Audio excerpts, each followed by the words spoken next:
This is CBC Here and Now. Good evening and welcome to Here and Now. I'm Peter Cowan. We start with a tragedy in Labrador tonight. About 24 hours ago, the RCMP got the call about a boat taking on water. Tonight, the community of Rigolet is coming to grips with 2 deaths. Here Now's Jacob Barker has more.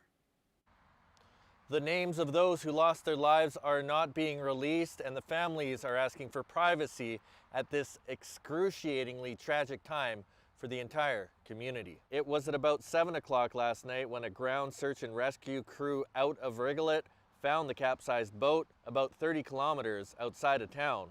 2 teenage girls were sitting on top of it, cold and wearing life jackets. Roughly 2 hours later, searchers found a 34-year-old man dead in the water. And early this morning, the 4th person was discovered dead by a military helicopter overhead. The 27-year-old woman's body was recovered by a Coast Guard vessel. Rigolet RCMP says neither of the deceased were wearing a life jacket. Nunatsiavut President Johannes Lamp sent the government's thoughts and prayers in a statement today. He also lauded the efforts of those conducting the search and rescue, saying this could have been even more tragic if not for the prompt action of those who responded. I hope they find comfort in knowing that they did everything they could during what must have been a very trying time. We did manage to reach Derek Pottle, a member of the search and rescue team out of Rigolet. They were the first on scene, but he says all the communities around them came together to pitch in. As soon as they got word that, there was an incident that happened, people took it on their own initiative to leave Cartwright in their boats to come to help with the search.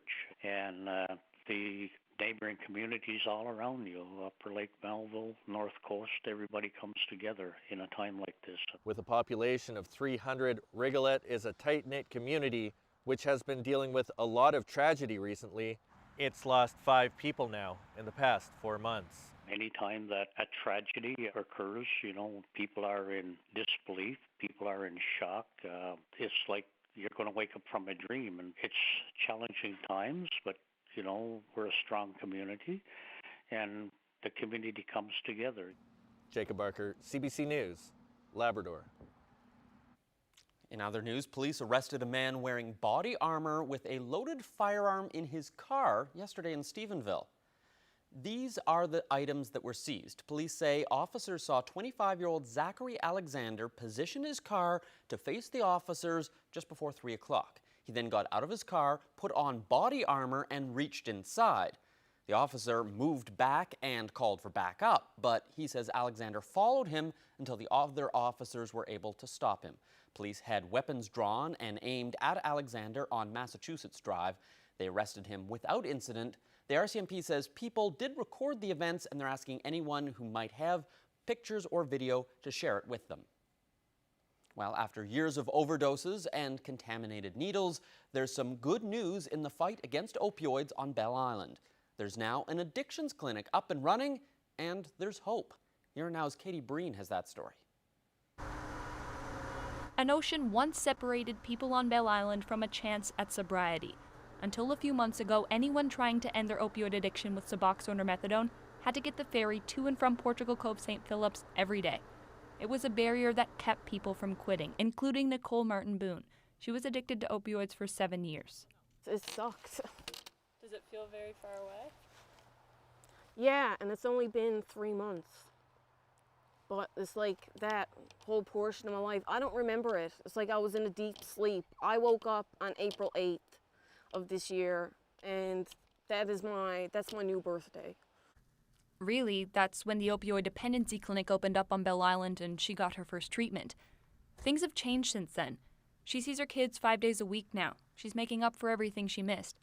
Help is just a drive away, no more boat. And that's something she and the guy driving her worked for. Martin Boone, her mom, and a community of others made this happen. They ran a clean needle exchange out of this RV.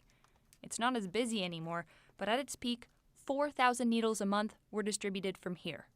The rate has dropped significantly. It's been a 90% decrease in the amount of needles that are picked up and dropped off.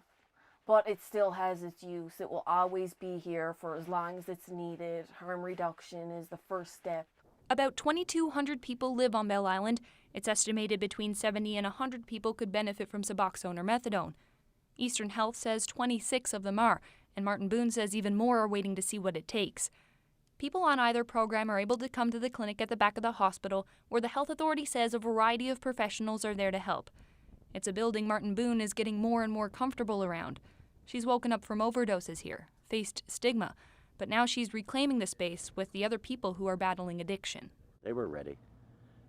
Because of the group, the moms and the kids and the needle exchange and everything, they were well aware of what was going on and participated. They were the driving force behind everything.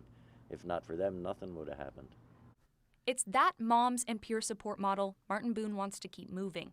She's hoping to bring her story and the work done on Bell Island to other rural communities as proof, help inspire them to make change, because she knows other areas in this province are struggling, and she wants to show them there's more than one fix. Katie Breen, CBC News, Bell Island. Municipal workers in Placentia say all they want is a cost of living increase, and they're willing to stay on the picket line to get it. But can the town afford to pay those increased wages? Can it afford not to? The story from Placentia coming up on Here and Now.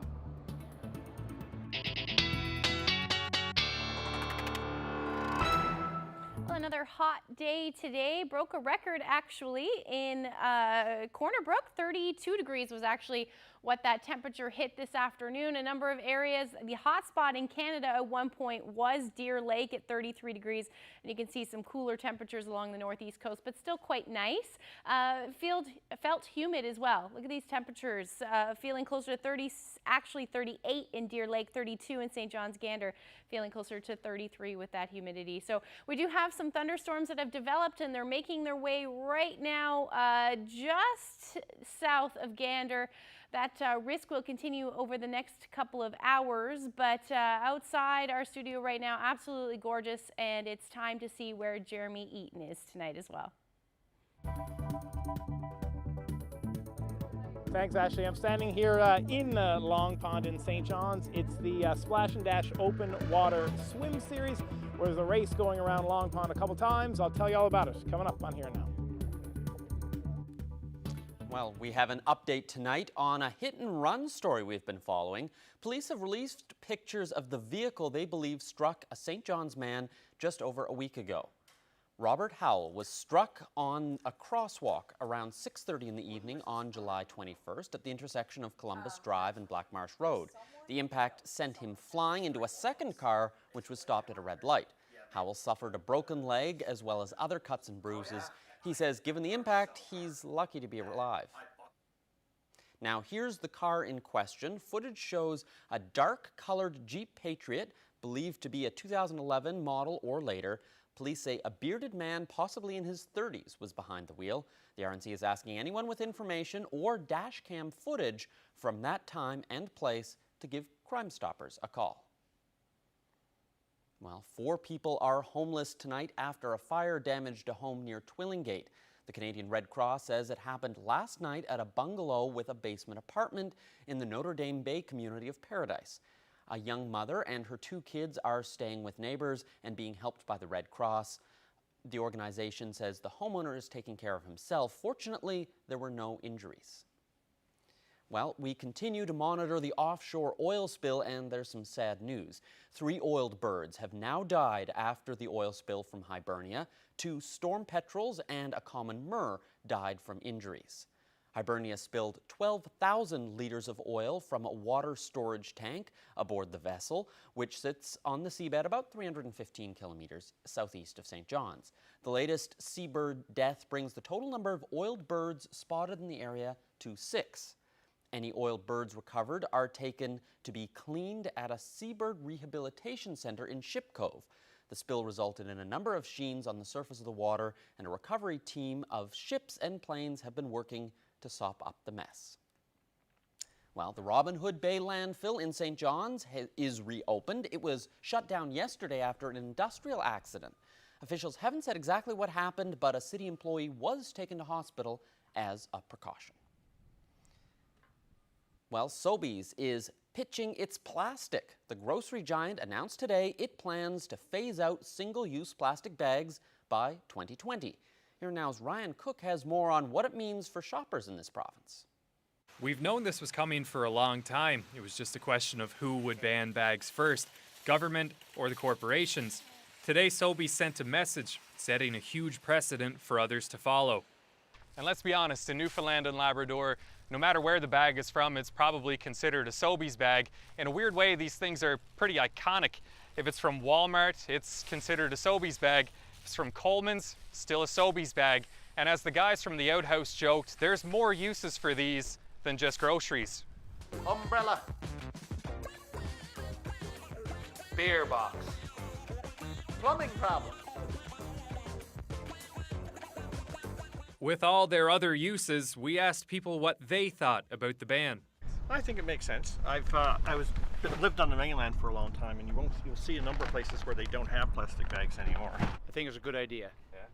I'm not so sure what they're coming in place with. I'm assuming it's biodegradable paper bags, I would assume, but it's a good idea. I agree, because actually I spend a lot of time in Brossard in Quebec, and they have already eliminated most of their plastic bags, so I'm very used to it now.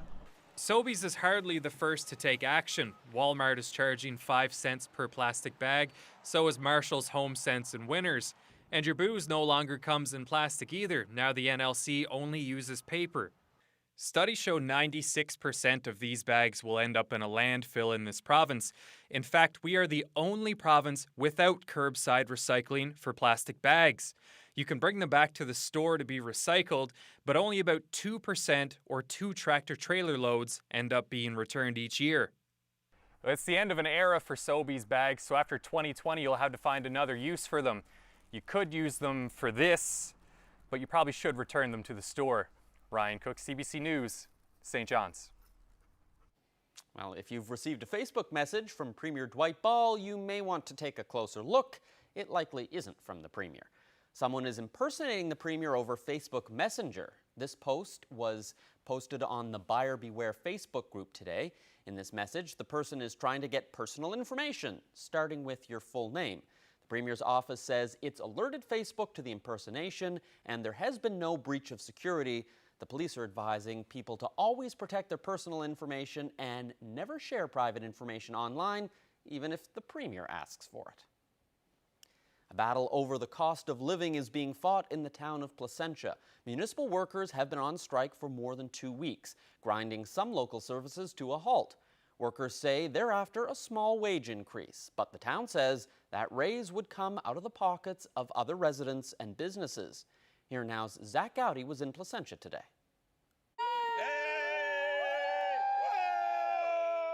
There are just 14 municipal workers in the town of Placentia, but having them off the job is having a big impact on this community.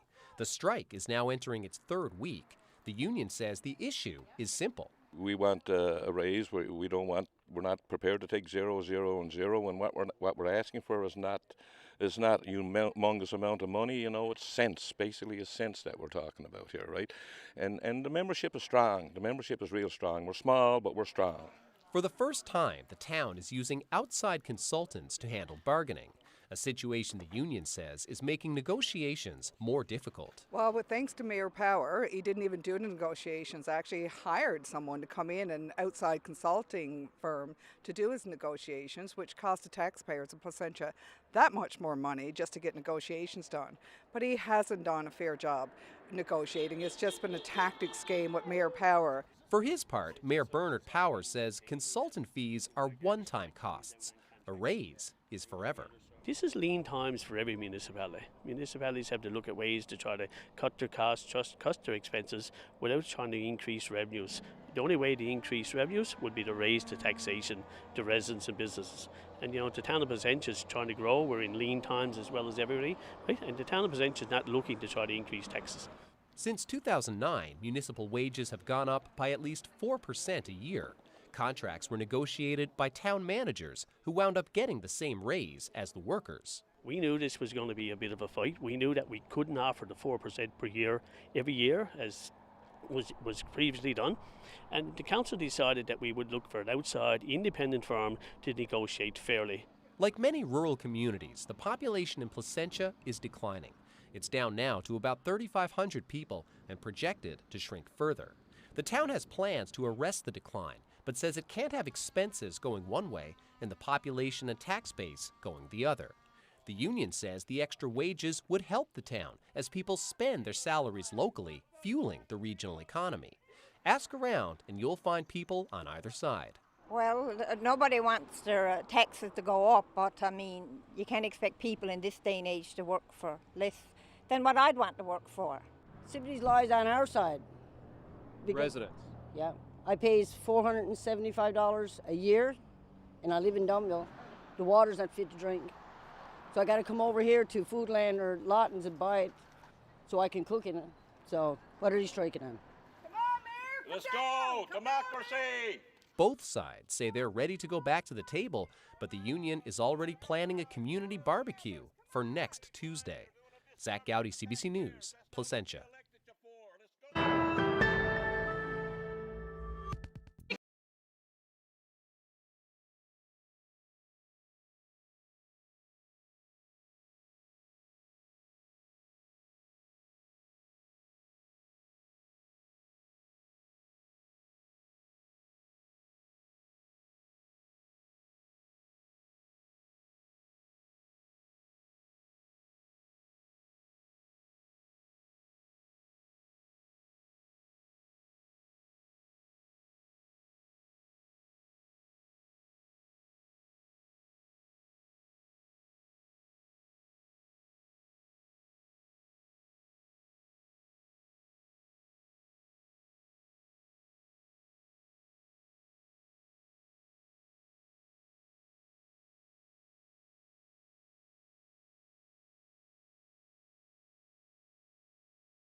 Welcome back to Here and Now, and before we get to the weather, we want to show you some incredible whale footage. Let's take a look. Here's an orca whale jumping out of the ocean. This was recorded by Wade Smith just off the inlet to Thornlea by Long Cove Harbor. That's quite the sight to see when you're out doing a little fishing, and it looks like he was too. Yes. It's so close. But if you like one orca whale, how about 7 of them? Right there. 1, 2, 3, 4, 5, 6, 7 there. Yeah, there we go. That's counting up the whole pod of orcas near Salmon Cove. This was recorded by Jake and Bonnie Parsons. As you heard them counting there, yep, at least 7 gorgeous whales. Holy, yeah. And look at them come close to the boat. Yeah, look at that. Looks like they're about to dive there. And holy moly. Hope they're going down deep this time. Look, right there. Oh, look at that. Wow. Oh. What an experience. A beautiful, calm day, nice weather, and look at all those whales. Incredible. And speaking of nice weather, I'm surprised that you're here in the studio because it is gorgeous out there. And you didn't have a softball game or another excuse to get out and about? No, we let Jeremy go outside today. It's only fair. Do I get to go out tomorrow? Is this how Maybe. we're going to divvy it up? We'll see. Depends on how nice the weather is tomorrow, doesn't it? Yeah, an absolutely gorgeous day again today. Temperatures soaring into the 30-degree range. If we take a look at some of the highs, 33 degrees in Deer Lake. As I mentioned a little bit earlier, it was the hot spot in Canada at one point today. And then Corner Brook broke a record from 1999. Otherwise, we have those cooler temperatures up in Labrador and then along the northeast coast as well as we see some of that onshore flow. Now, those temperatures still lovely. 29 degrees in Corner Brook, 26 in Gander. Same thing for St. John's. And then sitting at about 10 degrees for St. Anthony right now. Now, we do have some thunder and lightning that has developed, some storms.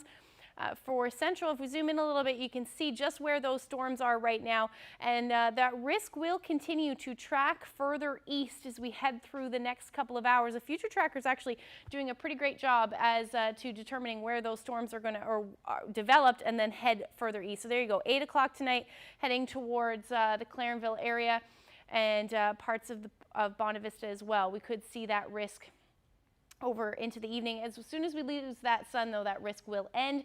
And then we do have some showers moving through, staying generally cloudy up through Labrador, potentially making their way through to Happy Valley Goose Bay towards the early morning hours, and then same for southeastern portion of Labrador as well. And this is thanks to a warm front and then a cold front that's going to move through for the day tomorrow. So here's a look at your temperatures overnight tonight. Still quite nice, 16 degrees in St. John. Should stay partly cloudy overnight tonight. Those winds westerly 20 to 30 kilometers per hour. That risk of thunderstorms likely not for so much for Corner Brook anymore, but up through St. Anthony we could see or hear a few rumbles of thunder. 9 degrees is your overnight low.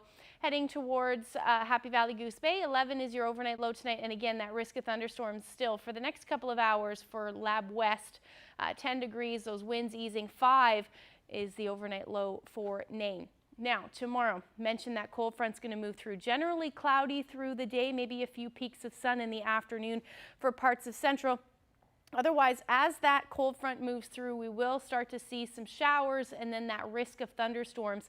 And that will continue to spread further east towards Gander, Bonavista North by the early evening hours.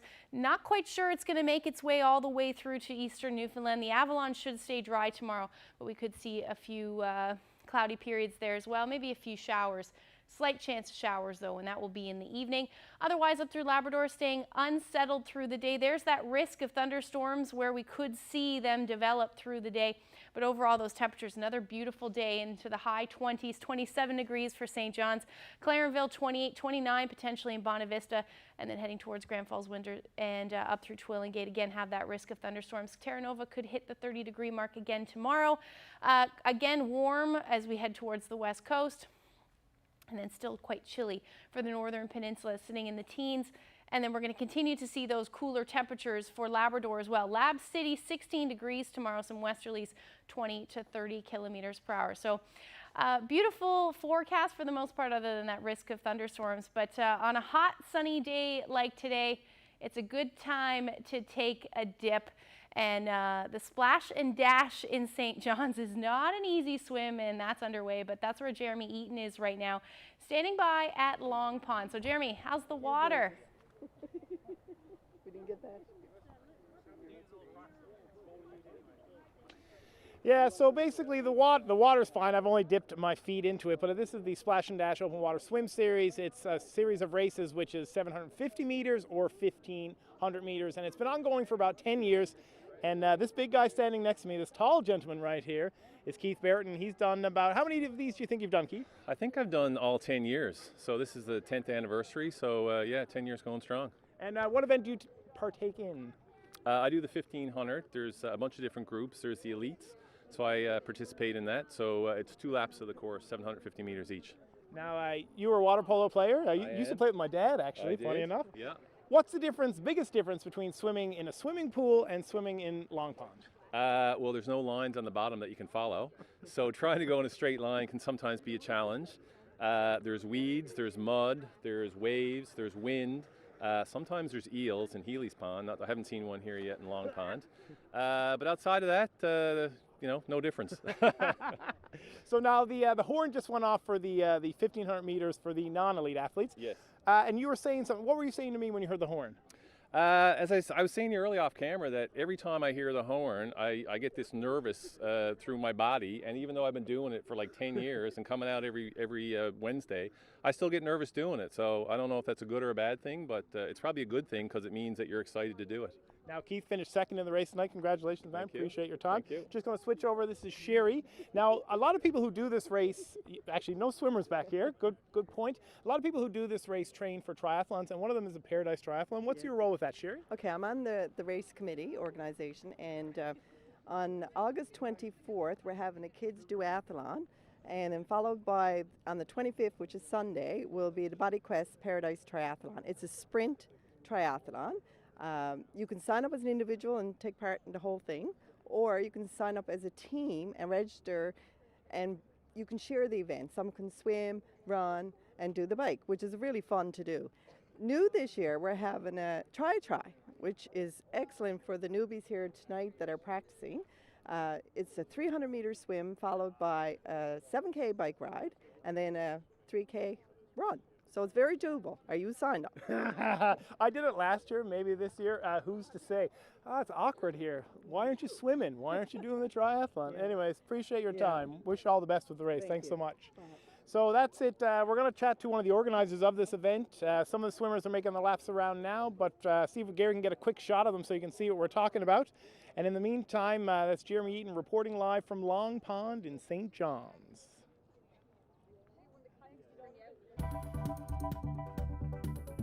If we don't have the people on the ground in these offices to be able to process applications in a timely manner, then it seems like there's a bit of a disconnect there.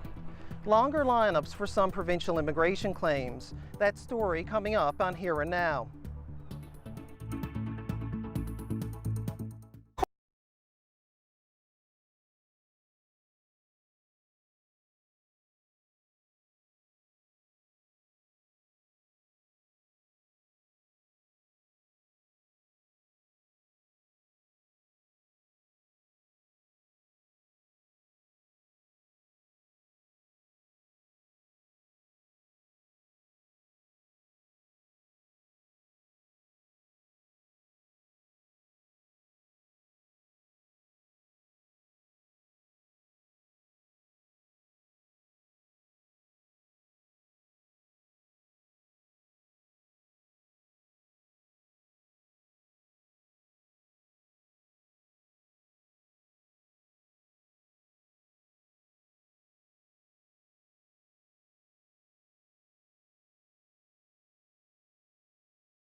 government says immigration is important to Newfoundland and Labrador's future, but some people trying to come here have faced long lineups in getting their applications processed by the province.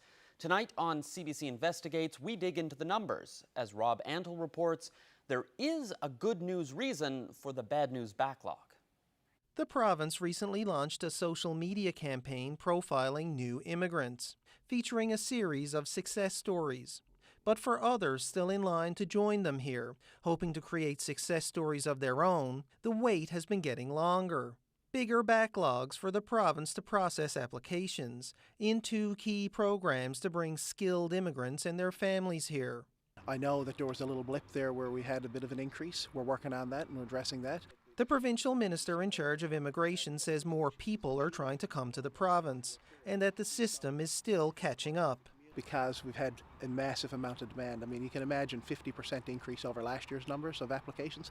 That's an impressive total by any stretch in any business or any opportunity. So there is a bit of a stress in the system. Here's how the numbers break down as of late May. Applications to the provincial nominee program are supposed to be assessed within 25 business days. Instead, the processing time was double that, or about 2.5 months. In that program and the Atlantic Immigration Pilot Program combined, the number of applications in the queue had actually tripled compared to a year earlier. It appears as though there aren't as many resources there as there probably should be to be able to process those applications. At this St. John's Law Office, Megan Felt specializes in immigration files. She says the province is doing a good job, but needs to get a handle on those backlogs or lose out on skilled immigrants who could go elsewhere. If Newfoundland wants to remain competitive economically, then we need to, we need to increase the number of immigrants coming to the province. And if we don't have the people on the ground in these offices to be able to process applications in a timely manner, then it seems like there's a bit of a disconnect there. So, in my opinion, it's a simple fix. The long-term solution is more individuals processing the applications as the demand requires, and that's where we're to right now. We're addressing those situations. Hopefully, we'll be looking at those in the near future, because if this trend continues, we're going to need more support in that area, which is what we're looking for.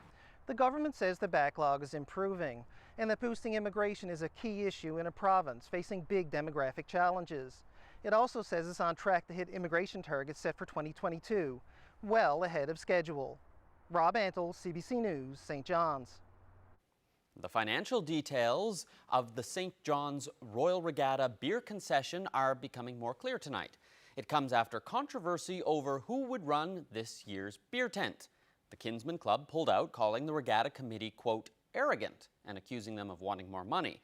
In this new deal with the NL Craft Beer Association, the regatta committee will now receive a larger portion of the earnings. Here now's Mark Quinn explains. At next week's regatta, some people will win some awards, but many more people will have a beer. And this year, all the people who quench their thirst will be doing more to help the regatta committee's finances than last year. First, there's the $3,000 fee to operate the beer tent. That's up from last year. About 10%, so I think it's about $300-400 extra over last year. Okay. It's expected the beer tent will net between $30,000 and $60,000. And this year, the regatta committee will also take a bigger cut of that money too.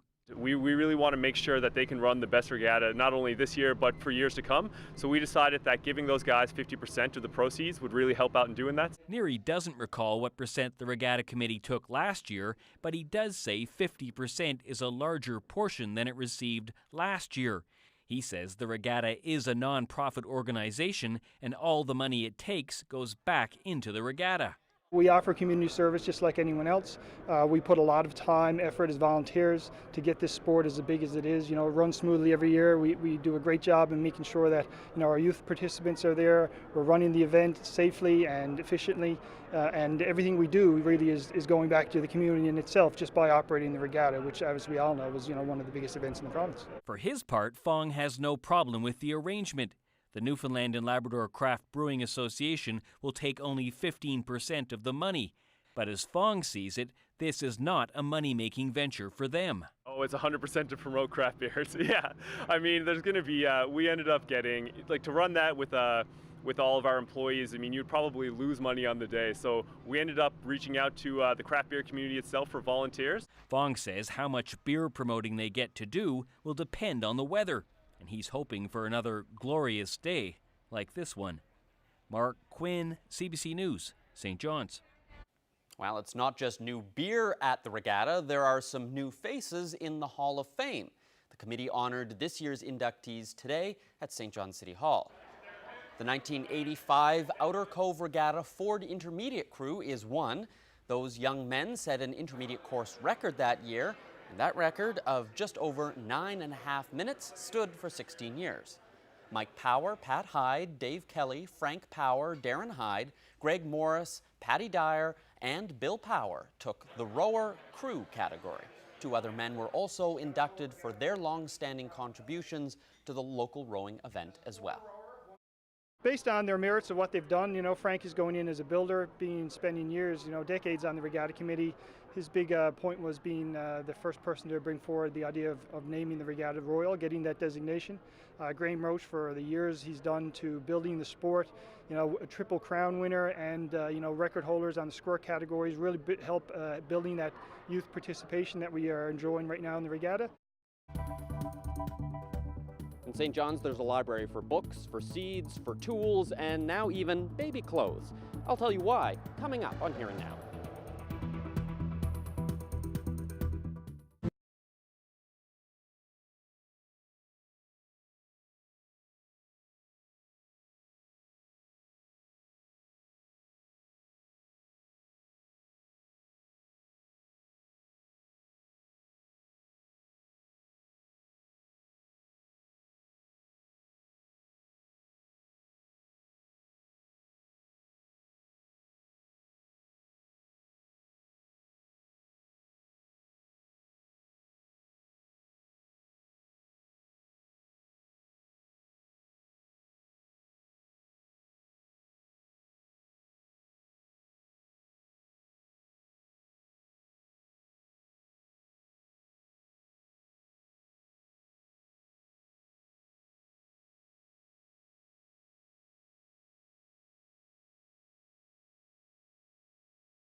New babies can be expensive, especially when it comes to buying all the baby clothes. Well, there's a new library that will help new parents with that problem. And these are 2 of the women who are helped starting up the Baby Clothes Library. So where did this idea come from? This idea came from a news story I read about one morning at 3 a.m. when I was up nursing my youngest child in a fit of sleep deprivation, and read about this woman in the UK who was running a baby clothes library out of her house, where people could come and borrow bundles of clothing sized appropriately for the children and return them for the next size up when their baby had outgrown them. And I thought it just sounded like such a phenomenal idea on many levels in terms of financial impact and also environmental impact of recycling the clothing and having more than one baby wear them. It seemed somewhat insurmountable because this lady who was running it was a stay-at-home parent, and so she was having people come, and as needed she was generally at her house, so it was running that way. We're sharing space with the tool library.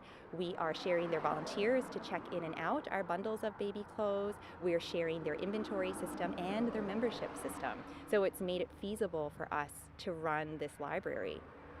So why don't you give me an idea? You've got a bundle there to give you an example of the sort of thing that you'd get. What sort of things are in a bundle? So what we're aiming for is that each bundle would be about roughly half of a wardrobe for a child for each size of clothing. And so what I have in this one, and we'll hopefully stuff them as full as we can, but I've got 7 pairs of pants, I've got 10 sleepers, and I've got 10 little shirts or onesies that can be worn. And so the idea is that this will be able to supplement it, and because they're babies, they grow out of them long before they ever wear out of them. Absolutely. That sleeper that you were holding, my youngest child just outgrew that, and she's the 5th baby that's worn it, and it looks brand new. And also, we're aiming for roughly half of a wardrobe per bundle, but if someone truly has nothing and needs 2 bundles, they're welcome to take 2. So whatever is needed can be borrowed from the library. Now, a lot of parents are already reusing. They're going on Kijiji or they're going on Facebook, and when they're done with the clothes, they're posting it, selling it. So why doesn't that model work? Well, we really felt that this was an opportunity for people in the community who have excess and who have extra and have no need for things to be able to connect with other people in the community and really offer some assistance in a real tangible way. When Heather brought this idea up, it was in the dark days of winter when everything feels very bleak, and we were talking about a way to really connect with other people in our community. We're charging a nominal $10 annual membership fee for those who can afford it, but if you don't have the $10, that's okay. We'll cover you. You don't need to pay anything, and you can still use the library. So, even to buy clothes secondhand off of Kijiji, there is a financial impact of that, but you can come to us and have it for free. When do you hope to be up and running? We're aiming for this fall. We have our first clothing drive happening on Saturday, August 10th at St. Mark's Church. They've generously offered to host a clothing drive for us, and that's happening from 9 a.m. to 12 p.m. And so that will be our first real big influx of clothing, and we'll get things sorted. And people can also donate to the St. John's Tool Library anytime that they're open. They can bring things by, and we'll come by and collect them. And hoping to launch in the fall. Well, good luck. Thanks for chatting with me about it. Excellent. Thank you. Well, the Muskrat Falls Inquiry is going into its public consultation phase. Last night, people gathered at Memorial University's Signal Hill campus in St. John's. They were there for a chance to share their opinions and thoughts on the project with Commissioner Richard LeBlanc. Speakers registered for the event, but several of them didn't actually show up. Roughly 70 people showed up for the consultation. A second public session is scheduled next week in Happy Valley Goose Bay. Someone's going to have to pay for this project, and that someone is going to be us one way or the other. It's either through taxes or it's through an increase in rates. And either way, you're going to either see your electricity bill double or more than double, or you're going to see your taxes increase. And a lot of people, especially low-income families and fixed-income seniors, cannot absorb that. Well, it's time now to check back in with Jeremy Eaton. You know, Jeremy, swimming the length of Long Pond might not sound like my idea of fun, but on a hot day like today, I could probably be convinced. I'm surprised no one's pushed you in yet. Oh, it's not for lack of wanting to. There's definitely people who've wanted to push me in the entire time that we've been here. But as you can see now, some of the athletes are finishing up the second lap of their 2-lap 1500 swim. But the Splash and Dash has been on the go for about 10 years. And the woman who created it is Chris Martin. Thanks for joining us. Thank you. So why did you want to create a swim series at Long Pond in the heart of St. John's? Well, we wanted to make sure that everybody had an opportunity to experience the open water. That's not just for novices, but also for experienced swimmers, and just put it in a safe environment. So you're celebrating 10 years. Did you ever think when you started this out almost a decade ago at Octagon Pond that it would turn into as big an event as it is right now? No, not in the least, no.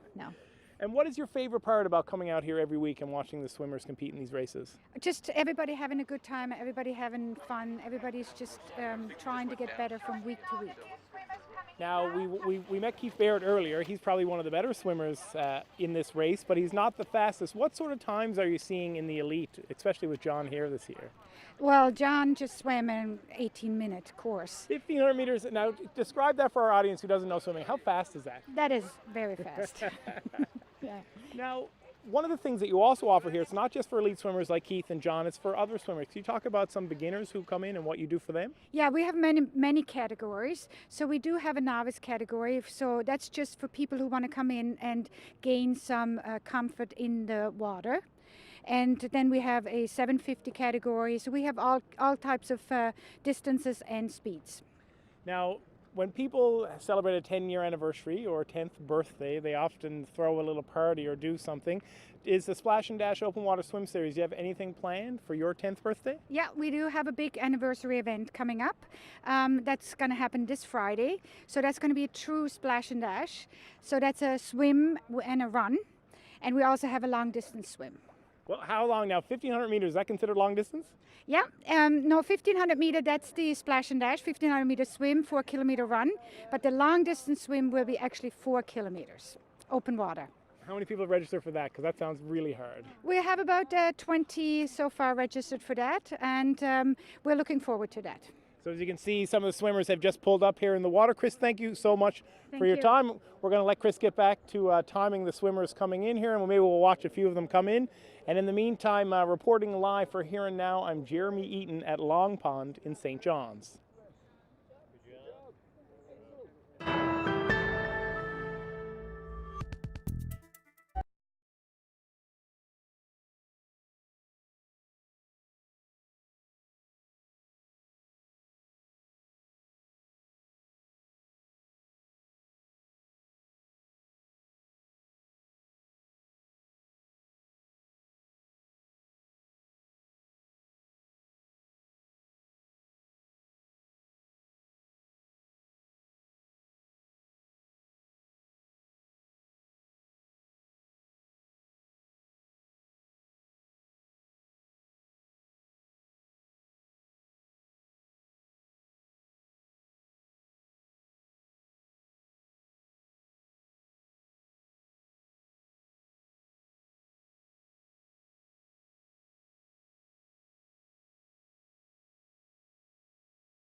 Welcome back to Here and Now, and whether you love this nice warm weather, like I personally do, or you hate this warm weather, I think everyone's asking the same question. How long is it going to stick around? Yeah, it's going to stick around.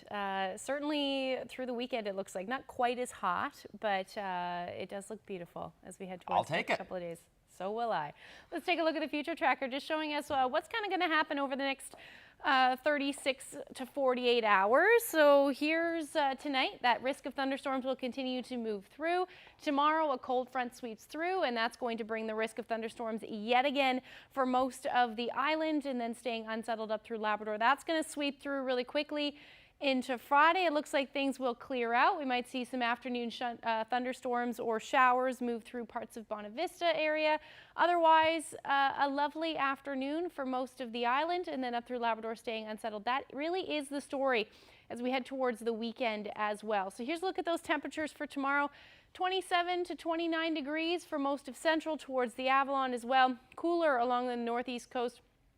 St. Anthony, 12 degrees. Those cooler temperatures sticking around up through Labrador as well. 14 degrees for Happy Valley Goose Bay, 16 in Lab City with that risk of showers. And then as we head into Friday, those temperatures are going to stick around. So a little bit cooler, might see a little bit of a break in that humidity, but still temperatures in the high 20-degree range. 25 for Corner Brook, plenty of sunshine on tap. Slight chance of some showers for the Avalon, as I mentioned, probably towards Bonavista as well, Bonavista Peninsula. Otherwise, temperatures will recover for St. Anthony, finally getting back to the high teens, 19 degrees, 13 for Cartwright, still hanging on to those single-digit temperatures for Nain at 7 degrees, Happy Valley Goose Bay, 17 degrees, and then for Lab West, we're still going to see those temperatures a little bit cooler. So over the next couple of days, as we head towards the weekend, there's your temperatures. So they are going to go down a little bit, but still in that 20-degree range. Best chance of showers will be for Friday at 25 degrees, and then plenty of sunshine as of now still for the weekend with 24 and 23 degrees. Monday, another chance of showers will move in at 20 degrees, but still some peaks of sun. And then for central Newfoundland, we're looking at 29 degrees tomorrow. Again, that risk of thunderstorms for most areas. 26 on Friday, and then you're going to stay in the 20s for both Saturday and Sunday. Again, that slight risk of some showers will pop up as well. This could be some thunderstorms. It's just a little bit early to determine that. Now for western Newfoundland, 28 degrees tomorrow, and then we dip as well into the 20-degree range. Still beautiful though. Saturday and Sunday, that risk of showers will continue for the western portion of the island. Now for eastern Labrador, it's going to stay gray. Best chance of seeing that sun still looking like that will be Saturday, and then dipping into the teens by the time Sunday and Monday rolls around. And then for western Labrador, gray skies, unfortunately, temperatures in the teens. And for Monday, we're looking at some sunshine peeking out at times and 16 degrees. So let's look at your forecast. I've got a pretty good weather photo coming up in a little bit. Thank you very much, Ashley. Now taking a look south of the border, the Trump administration says it will allow Americans to legally import cheaper prescription drugs from Canada. But there are concerns that the move could cause drug shortages here. Our market size is not equipped to support sort of another market that's sort of 10 times our size. Last week, 15 healthcare organizations in Canada issued a letter to the health minister warning the country's supply is not set up to serve a market the size of the U.S. The industry there has been facing years of consumer complaints over the cost for life-saving medication. The new plan would let states, wholesalers, and pharmacists import drugs with FDA approval. Looking at national news, the Environment Canada has confirmed that a tornado touched down in a community about 100 kilometers northwest of Quebec City last night.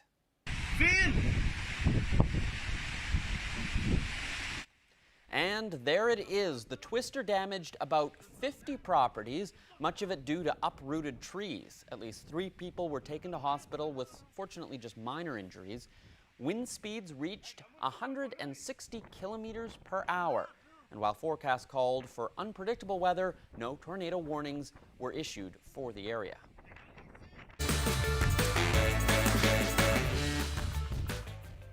I want to know where you're to.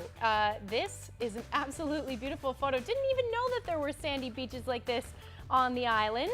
This photo was sent to us by Cindy Goodyear, and you know I'll be there one day. Take a guess. Can we finish the news early, and can I go there now? I know, it looks stunning. So take a guess where this is too, and I will tell you when we come back after the break.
Welcome back to Here Now, and it's a good thing Anthony Germain isn't here to see this next video, Ashley. Yeah, because Anthony, this is how you catch a salmon.